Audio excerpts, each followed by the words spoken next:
situs gelutinya. Waktu kejadiannya adalah tahun 2018 sampai 2023. Dalam kondisi yang demikian bisa-bisa hukuman mati. Ya kalau ada kecurigaan sudah dikebut dulu. Merasa tolong nggak sih? Salah nggak sih Pak? Ya sekali lagi ini manajemen besar ya. Manajemen. Ya ini apa, Pertamina ini kan sebuah BUMN besar, kuat,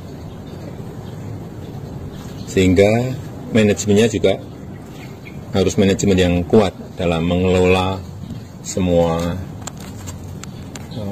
proses yang ada. Manajemen itu ada yang namanya direksi, dirut dan direksi, kemudian ada juga yang namanya untuk pengawasan, yang komisaris, yang semuanya itu dipilih lewat proses yang namanya proses TPA. Dilihat oleh Menteri BUMN, dilihat oleh Menteri SDM, kemudian lewat TPA, baru masuk ke saya. Jadi semuanya lewat proses, tidak bisa semuanya secara ujuk-ujuk. Karena sekali lagi ini menyangkut pengelolaan aset yang sangat besar sekali. Kemudian kalau sekarang ada masalah tahun 2018 sampai 2023, ya diproses saja sesuai dengan proses hukum yang ada. Siapapun, dan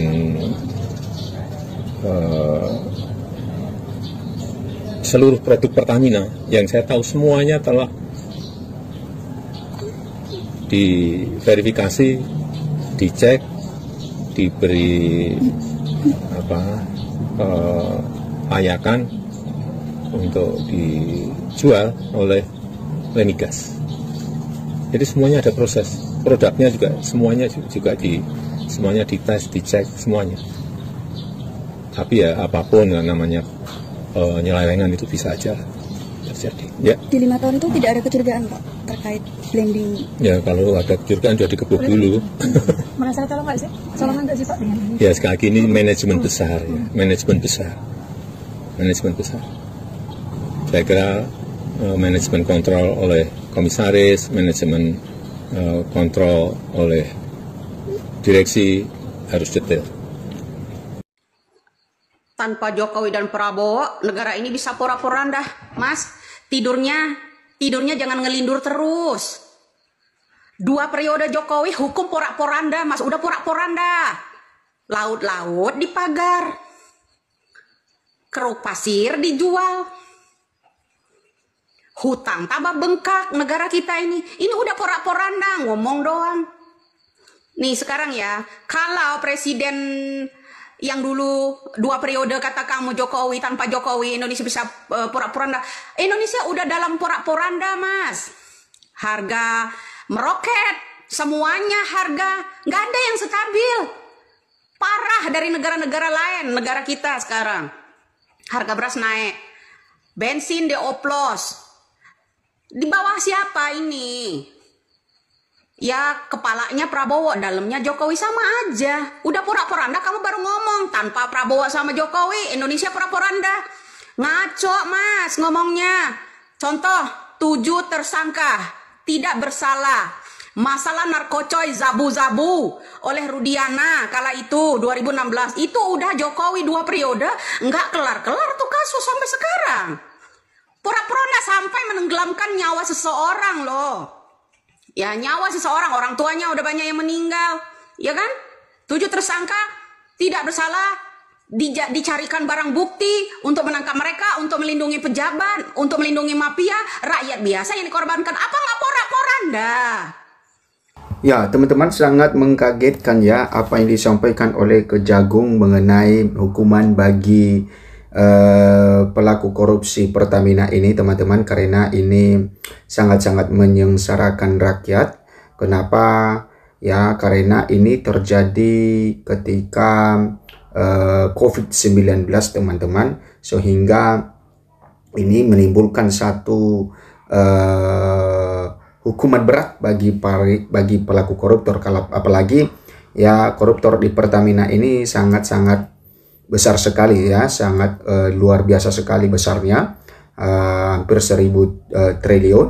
Dan itu ya Kejagung menegaskan bahwa nantinya akan ada ya hukuman mati, terancam hukuman mati. Tetapi ya ditunggu aja dulu. Oke. Jaksa Agung buka peluang tuntut hukuman mati tersangka korupsi Pertamina. Jaksa Agung, ya teman-teman, kita lihat apa yang disampaikan oleh Kejagung, ya Jaksa Agung ini teman-teman. Jaksa Agung ST Burhanuddin memastikan akan memperberat hukuman 9 tersangka kasus korupsi tata kelola minyak mentah di PT Pertamina Persero. Dia menjelaskan tidak menutup kemungkinan para tersangka juga akan dihukum mati. Nah, ini tidak tertutup kemungkinan teman-teman bahwa mereka akan dihukum mati, tetapi kita masih menunggu bagaimana keputusan tersebut. Burhanuddin menjelaskan alasan 9 tersangka itu diperberat hukumannya karena seluruh tersangka melakukan perbuatan pidana di masa COVID-19, yaitu tahun 2018 sampai 2023. Apakah ada hal-hal yang memberatkan dalam situasi COVID-19? Dia tersangka melakukan perbuatan itu dan tentunya ancaman hukumannya akan lebih berat, tuturnya saat konferensi pers di Kejagung. Nah, kemudian ketentuan mengenai pemberatan hukuman bagi para koruptor yang melakukan tindak pidana ya saat COVID-19 tersebut tertuang dalam pasal 2 Undang-Undang Tipikor ayat 2. Nah, kemudian pasal itu menyebutkan bahwa tindak pidana korupsi sebagaimana dimaksud dilakukan dalam keadaan tertentu, pidana mati dapat dijatuhkan kepada terdakwa. Maka dari itu Burhanuddin mengemukakan bahwa pihaknya masih mendalami peran 9 tersangka dalam perkara korupsi tata kelola minyak mentah di Pertamina. Dalam kondisi demikian, COVID-19 bisa hukuman mati. Tapi kita akan lihat dulu bagaimana hasil penyidikan ini, ujarnya. Dalam kasus ini, penyidik Kejaksaan Agung telah menetapkan 9 tersangka, 3 tersangka merupakan pihak swasta dan 6 lainnya dari internal subholding Pertamina. Nah, untuk tersangka dari internal subholding Pertamina yakni Maya Kusmaya selaku Direktur Pemasaran Pusat dan Niaga Pertamina Patra Niaga, Edward Korne selaku VP Trading Produk Pertamina Patra Niaga, dan lain sebagainya. Oke, teman-teman, kita lihat di sini teman-teman ya soal hukuman mati tersangka korupsi ya. Soal hukuman mati tersangka korupsi Pertamina, Jaksa Agung tunggu hasil penyidikan. Nah, Jaksa Agung ST Burhanuddin tidak mau berspekulasi jauh soal kemungkinan para tersangka kasus dugaan tata kelola minyak mentah dan produk kilang pada PT Pertamina Subholding dan kontraktor kontrak kerjasama KKKSA tahun 2018-2023 dijatuhi hukuman mati. Burhanuddin mengatakan potensi hukuman yang dijatuhkan kepada para tersangka akan tergantung pada hasil penyelidikan. Kita akan melihat hasil nanti selesai penyelidikan ini, kita akan melihat dulu, kata Burhanuddin di kantor Kejaksaan Agung Jakarta Kamis 6 Maret 2025.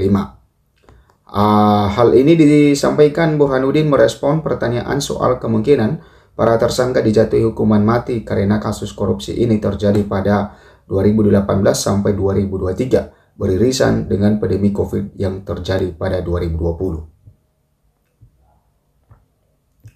Nah, kemudian teman-teman, pasal 2 ayat 2 Undang-Undang Pemberantasan Tindak Pidana Korupsi Undang-Undang Tipikor mengatur bahwa pidana mati ya dapat dijatuhkan terhadap koruptor bila melakukan korupsi ketika negara dalam keadaan bahaya, terjadi bencana alam nasional sebagai pengulangan tindak pidana korupsi atau pada waktu negara dalam keadaan krisis ekonomi dan moneter. Nah, ini yang menjadi landasan teman-teman kenapa mereka ini terancam hukuman mati ya bagi para koruptor ini, karena ketika melakukan tindakan korupsi itu, maka itu pada saat keadaan negara sangat susah-susahnya, ya negara yang mengalami satu krisis, yaitu pada saat COVID-19, dan di situ sangat-sangat ya merugikan negara di mana mereka mengambil keuntungan ketika negara masih dalam keadaan krisis. Makanya sangat-sangat diberikan hukuman yang seberat-beratnya, dan itu yang disampaikan oleh Burhanuddin bahwa itu ada undang-undangnya ketika koruptor melakukan aksinya ketika pada saat negara masih dalam keadaan krisis, maka itu bisa hukuman mati. Menurut Burhanuddin, hal itu bakal menjadi salah satu yang dipertimbangkan penyidik dalam proses penyidikan. Apakah ada hal-hal yang memberatkan dalam situasi COVID? Dia tersangka melakukan perbuatan itu dan tentunya ancaman hukumannya akan lebih berat, kata Burhanuddin. Ya, bahkan dalam kondisi yang demikian bisa-bisa hukuman mati. Bahkan dalam kondisi yang demikian bisa-bisa hukuman mati, tapi kita akan lihat dulu bagaimana hasil penyelidikan ini dia. Nah, teman-teman, diberitakan Kejagung telah menetapkan 9 tersangka atas kasus tersebut, di mana 6 diantaranya merupakan petinggi dari anak usaha atau subholding Pertamina. Keenamnya adalah Direktur Utama PT Pertamina Patraniaga Rifa Sihaan, Direktur Utama PT Pertamina International Shipping Yogi Prinandi, Direktur Feedstock and Product Optimization PT Kilang Pertamina International Sani Dinar Saifuddin. Nah, Kejagung menaksir dugaan kerugian negara pada kasus ini mencapai 193,7 triliun dalam 1 tahun. Nah, karena ini dilakukan dalam 5 tahun 2018 sampai 2023, teman-teman, maka ini hampir ya 1.000 triliun, dan ini menandakan bahwa sangat-sangat besar sekali.